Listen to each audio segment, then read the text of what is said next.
Yo recuerdo nada más convertirme, hermanos, que entender esto, para mí, mucho tiempo después, fue un gran descanso y un gran alivio.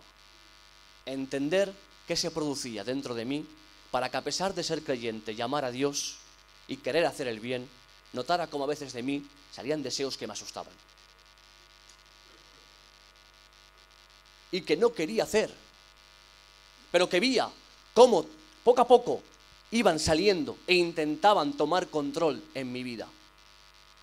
Y claro, el problema es que creemos a veces, yo pensaba, hermanos, ustedes no lo sé, pero a mí me pasó, que nada más convertirme, lo que me pasaba era que cuando yo tenía esos deseos, pensé que ya había pecado.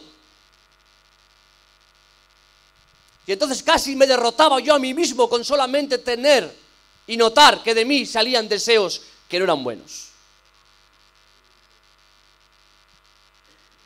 Pero claro, tenemos que ser conscientes que es normal que de nosotros salgan ciertos deseos, porque seguimos teniendo la naturaleza adámica, hermanos. Nunca tenemos que olvidar eso. Pero que tengamos ciertos deseos no quiere decir que los practiquemos, ni que nos regocijemos en ellos. Ahí está la gran diferencia para un creyente. Y ahí fue cuando me hizo bien, cuando entendí que era normal que tuvieran malos deseos, pero también que yo como creyente podía dominarlos. Amén. Y aquí creo que está, hermanos, la enseñanza del mensaje que esta tarde intento llegar a transmitir. No tiremos por tierra las cosas por el simple hecho de que tengamos malos deseos. Lo que tenemos que hacer es luchar contra ellos y no permitir que tomen el control de nosotros. Que quiero hacer algo malo, es verdad que lo deseo, pero no voy a hacerlo porque amo a Dios más que al pecado. Y para mí lo que pasó a ser algo que me traía turbación, a ser una gran victoria. Cada vez que de mí salía un deseo y decía que no lo hacía por amor a Dios. Qué bien, hermanos. De algo que me hacía tanto daño, a después que fuese algo donde notaba el poder de Dios en mi vida. Amén. Amén. Gloria a Dios. Amén. Gloria al Señor. Amén. Pero claro, la Biblia nos enseña, perdónenme que no den los pasajes, pues no traigo notas donde darlos, y tengo mala memoria, pero lo que digo, hermanos, es bíblico, o por lo menos yo así lo creo. La Biblia nos enseña que nuestro medio ambiente nos influye muchísimo. Por eso nos dice la Biblia, hacer morir las obras de la carne con las obras del Espíritu. Matar lo malo con lo bueno. También la Biblia nos enseña que entre nosotros hablemos con palabras honestas, con himnos, con alabanzas, evitando todo lo que sea malo. Porque a veces tendemos, sin darnos de cuenta, en conversaciones, por lo menos a mí me ha pasado, hermanos, donde he visto que deseos que estaban más que vencidos y que hacía mucho tiempo que no se despertaban, después de una conversación se han despertado. Porque lo externo, lo que nos rodea, las palabras, la televisión, el tipo de comentarios que a veces hacemos, al final tienen no sé cómo decirlo, producen algo en nosotros, nos influyen, esa es la palabra. Terminan por influirnos. Por eso no es tan nada raro que si te rodeas de gente que tiene ganas de luchar en Dios, que es gente activa, simpática, con ganas de pelear por buscar a Dios, tú te llenas de alegría de verles y te terminan por contagiarte. Si lo mismo haces con gente que se siente ya derrotada, que ve todo muy mal, que ve todo muy negro, terminan por transmitirte también esa negatividad. Nuestro medio ambiente nos influye muchísimo. Y creo que la Biblia nos avisa que tengamos cuidado con los contenidos que permitimos que entren en nuestro corazón.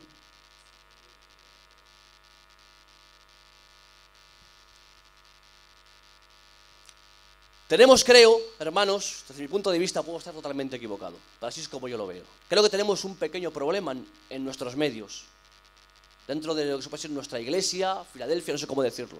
Quizás es muy atrevido lo que digo, hermanos, pero así es como lo siento. Puedo estar equivocado. Y creo que tenemos un problema, y es que la gente se nos convierte, lo he dicho muchas veces, creo, encima del púlpito, y solemos sentarlas a esperar la venida del Señor. Y claro, una persona no puede estar 20 años sentada en un banco esperando la venida del Señor. Hay que hacerla útil dentro de la obra de Dios. Hacerla practicar el Evangelio para que se sienta realizado como creyente y así pueda ir creciendo dentro del Evangelio. Pero la realidad, ¿cuál es? ¿Qué? ¿Se nos aburren sentados? Y me aburro sentado, tengo que decirlo yo, hermanos, no, yo estoy diciendo a los demás, me incluyo yo. Y a veces buscamos el ocio y el entretenimiento donde no deberíamos hacerlo. Y no que sea pecado, ¿eh? No estoy hablando de pecado, simplemente de que nuestro ocio debería estar dedicado a la práctica de la palabra de Dios. Pero ¿qué pasa cuando nos dedicamos a entretenernos con cosas que no son de Dios, que terminan teniendo una influencia en nosotros? Si uno ve la televisión, que es nuestro mayor entretenimiento, por lo menos el mío, hermanos, veremos como poco a poco y de manera sigilosa se van introduciendo en nuestro corazón contenidos que no son creyentes. Y lo que al principio era como algo pecaminoso y algo a evitar y una aberración para el Evangelio, poco a poco lo hemos ido aceptando como algo normal y natural. O cosas que no son tan aberrantes como siempre filosofías que se contradicen con la palabra de Dios. Amén. Por eso hay que tener cuidado, hermanos, con nuestras conversaciones. Tenemos que filtrar todo lo que permitimos que entre en nuestro corazón, porque puede tener en nosotros unas consecuencias bastante malas y negativas. Amén. Gloria al Señor.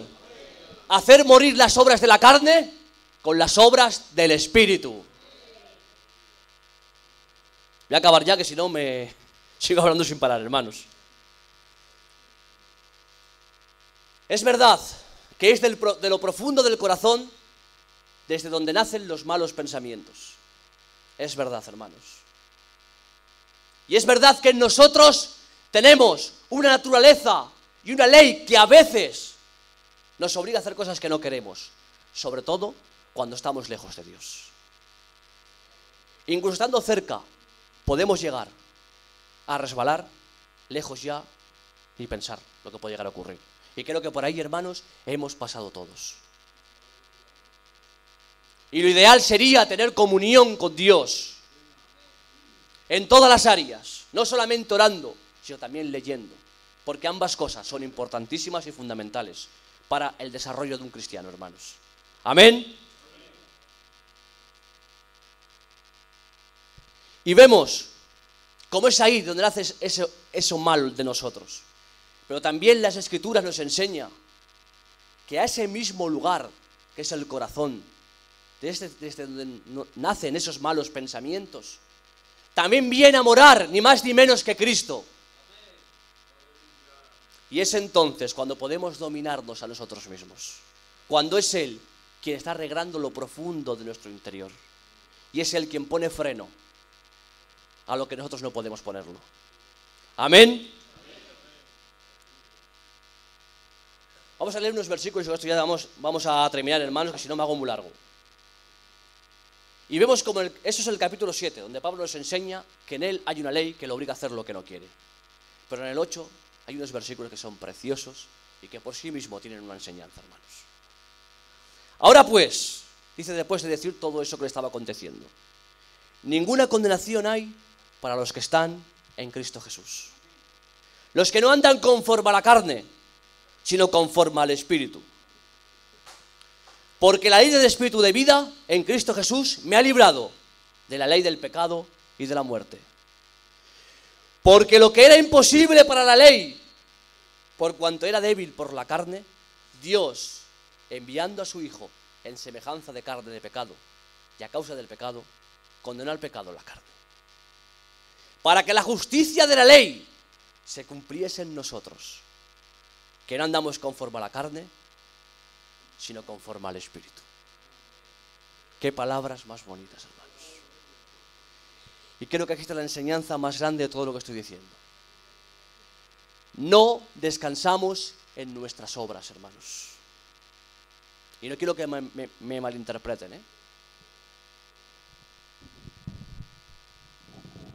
No aguanto esto. Lo que quiero llegar a transmitir es que es verdad que a veces, debido a nuestras malas formas, no nos vemos dignos de nada dentro de Dios. Tomar el pacto a veces cuesta un montón. Me pasaba sobre todo a mí, nada más convertirme. Llegaba un momento en que más que una bendición era como un tormento, cuando es todo lo contrario. Porque no había entendido que la justificación de mis pecados no se basaba en si yo pecaba o no. Se basaba en el sacrificio que él hizo. ¿Y qué él hizo morir? Las obras de la carne, en la carne. Y por eso él es mi justificación. Y es entonces cuando, entendiendo esto, participar de la Santa Cena es una gran bendición. No soy yo quien me represento, sino es él a mí quien me representa. Y por eso podemos levantar la cabeza en alto, que es verdad que no soy buena persona a veces, verdad. Que es verdad que a veces el pecado me hace cautivo de lo malo y lo hago, verdad. Pero no me baso en eso. Me baso en su santidad. Me baso en su persona. En que es él quien me representa ante el Padre, que no soy yo. Y es entonces cuando me lleno de orgullo y de gozo de saber que ni más ni menos el Cristo, el Hijo del Dios viviente, es nuestro representante. Y eso no me llena de gozo. Por eso Adán, cuando vio a su mujer, después a que le había dicho Dios que iba a morirse, al ver a su mujer, que le dijo, vida. ¿Cómo es, Adán, que le dices eso a tu mujer? No sé de qué forma ni de qué manera. Adán estaba entendiendo el capítulo 3 y el versículo 15 de Génesis. De la simiente de la mujer vendrá uno que te pisará la cabeza. Y Adán no sé de qué manera pudo verlo a través de los tiempos. Y por eso llamó a su mujer vida. Porque en ella estaba su vida, aunque muriera aquí. No en ella, sino en la descendencia que de ella iba a venir. Aquel que iba a hacer morir el pecado en la carne. ¿Amén? Hasta aquí, hermanos. Que Dios les bendiga. Una alabanza que suba el hermano.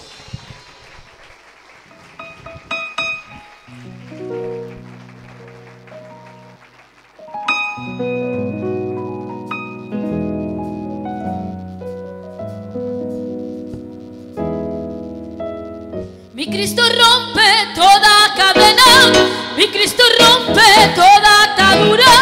Si el enemigo aquí te quiere derribar, lo reprendemos en el nombre de Jehová. Mi Cristo rompe toda cadena, mi Cristo rompe toda atadura.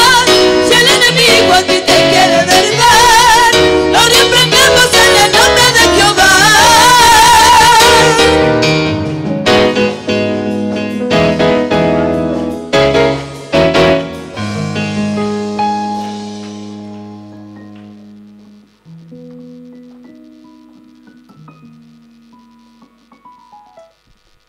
Aleluya. Gloria al Señor. Bueno, creo que hemos tenido un culto precioso y un consejo, pues para meditar en la palabra del Señor, un consejo de estudio que creo que nos viene bien en esta tarde, que nos recuerde la condición de la que estamos formados y nuestra condición caída, pero que también nos ha traído a memoria el triunfo de Cristo en la cruz y somos victoriosos por Él en el nombre de Jesús. Así que no vivamos vidas derrotadas, vamos a vivir vidas triunfantes en el nombre del Señor. Sin olvidarnos que si nos descuidamos, si ya dejamos un poco al Señor de lado, va a surgir nuevamente pues nuestra condición, que somos malines y no hay quien lo pueda cambiar, solamente Él, en el nombre del Señor. Pero porque le hemos conocido a Él, ya no queremos ser malines, queremos ser buenines, en el nombre de Jesús. Y con su ayuda lo conseguiremos. Amén. Pues muchas gracias al Señor por el consejo y por nuestros hermanos. Bueno, decirles que hay unos hermanos que han ido ahora de vacaciones, que es el hermano Israel, el hermano Dani, y el hermano José están de vacaciones por Salón, por Barcelona, por Salún, o como se diga. Salud, salud, ante todo. El hermano Denis y el hermano Guino han ido a predicar a la iglesia de Gardácano. Amén. Bueno, pues sin más, dirán lo que salió del servicio de la ofrenda. Amén. Amén. A ver si ya empiezan a venir toda la gente, que si no nos quedamos sin una peseta. Aleluya. Nos ponemos de pies y damos por finalizado este culto. Aleluya. El hermano Luis, que ya está con nosotros, él va a ser en esta tarde el que va a despedir este culto.